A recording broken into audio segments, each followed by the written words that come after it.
En un pequeño pueblo rodeado de bosques densos y caminos serpenteantes, existía una antigua leyenda que todos conocían, aunque pocos se atrevían a cantar en voz alta.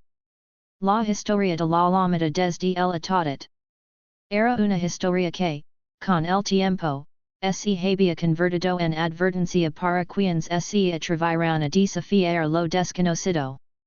Pero para Sofía, una joven de 23 años con una curiosidad insatiable y un espíritu aventurero, esa historia era mucho más que un simple cuento, era un misterio que necesitaba ser resuelto. Sofía había crecido en el pueblo, familiarizada con las historias que su abuela le contaba al calor de la chimenea. Pero una noche, mientras estudiaba en su habitación, encontró un viejo diario en el ático de su casa. Era polvoriento y tenía tapas de cuero desgastado.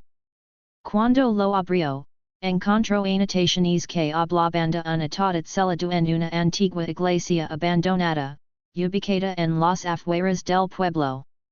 La leyenda decía que quien escuchara la lámpara desde ese ataúd, sería marcado por una presencia oscura para siempre.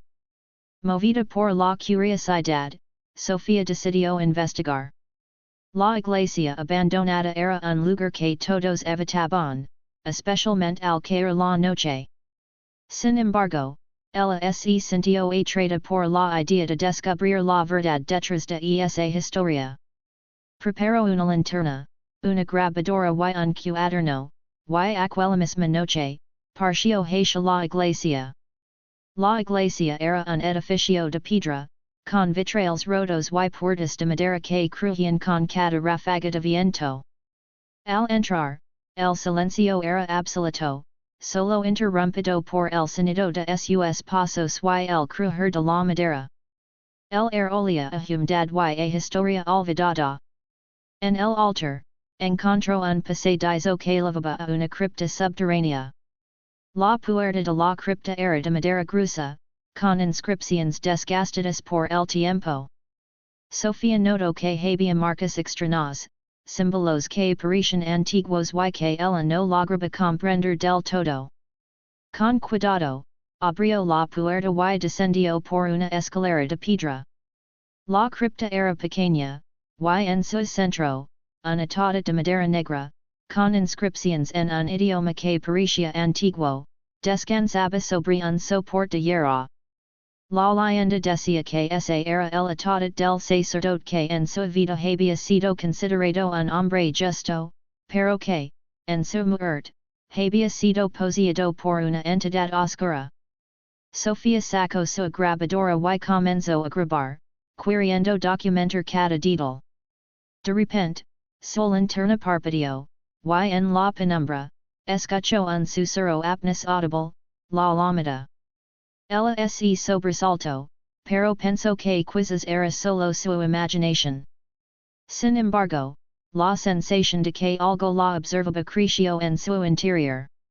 De repente, la grabadora empezó a captar una voz susurrante, como si proveniera del mismo ataúd. Ven, escucha la lámpara. Sofía sintió un escalofrío recorrer su cuerpo. La voz era profunda, guttural, pero con un tono familiar como si intentara comunicarse con ella desde muy lejos, desde más allá de la muerte. Impulsada por la mezcla de miedo y curiosidad, se acercó al ataúd. Con manos temblorosas, levantó la tapa.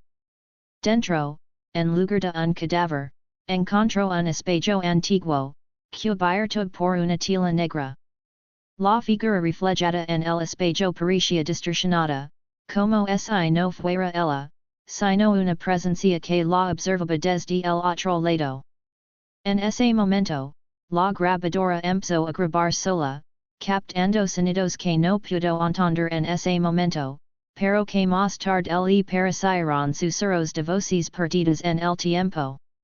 Sofía sintió que algo la estaba atravesando, como si la presencia quisiera comunicarse, y en su interior, una voz le susurró, no debes venir, ahora estás marcada. Sofia salió corriendo de la cripta, con el corazón latiendo despacado.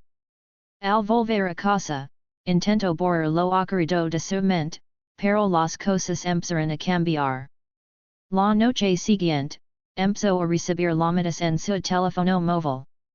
Pero cuando contestaba, no había nadie al otro lado, solo un silencio inquietante y, en ocasiones, una respiración entrecortada. Las llamadas se volvieron más frecuentes, y cada vez que contestaba, escuchaba esa misma voz susurrándole, la llamada desde el atotet. La presencia parecía seguirla, incluso en sus sueños. Veía sombras que se deslizaban por su habitación y escuchaba pasos en los pasillos cuando ella estaba sola. La línea entre la realidad y lo sobrenatural se difuminaba. Sus amigos y familiares notaron que Sofía se volvía cada vez más distante, con ojos cansados y una expresión de miedo constante. Ella intentó buscar ayuda, pero en el pueblo, las historias antiguas y las leyendas eran mejor dejarlas en silencio. Nadie quería hablar de la iglesia o del atotet, como si una fuerza invisible los mantuviera alejados de la verdad. Una noche, desesperada, Sofía decidió regresar a la iglesia para enfrentar lo que había desatado. Levó consigo a su mejor amigo, Tomás, quien era escéptico pero preocupado por su amiga. Juntos, volvieron a la cripta, esta vez con la intención de destruir el atotet y romper el vínculo que parecía haber despertado la presencia. Al abrir la cripta por segunda vez, encontraron el atotet con la misma inscripciones y símbolos. Sofía, armada con un crucifijo y una linterna, se acercó y, con determinación, intentó destruir el atotet. Pero en ese momento, la voz susurrante volvió a resonar, no puedes escapar, la llamada fue aceptada.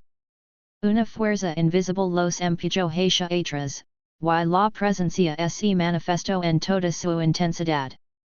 La temperatura descendió abruptamente, y sombras comenzaron a materializarse en la sala. La figura de un sacerdote, con ojos vacíos y una expresión de condena, apareció en la oscuridad, extendiendo una mano espectral hacia Sofía.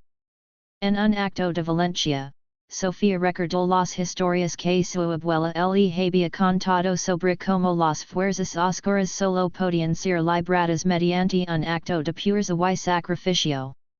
Con una oración que había memorizado de niña, empezó a rezar en voz alta, mientras Tomás sostenía el crucifijo y trataba de mantenerla a salvo. La presencia empezó a reducirse, y la sombra del sacerdote gritó en un susurro ensordecedor, no. No puedes destruir el pasado. No puedes romper la llamada. Pero Sofía, con su fe renovada, continuó rezando, y poco a poco, la fuerza oscura empezó a disiparse. La figura del sacerdote se desintegró en una nube de sombra y el atotet quedó en silencio, celado por una energía que parecía finalmente calmarse. Tras aquella noche, Sofía sintió que la carga que llevaba en su alma se aligeraba.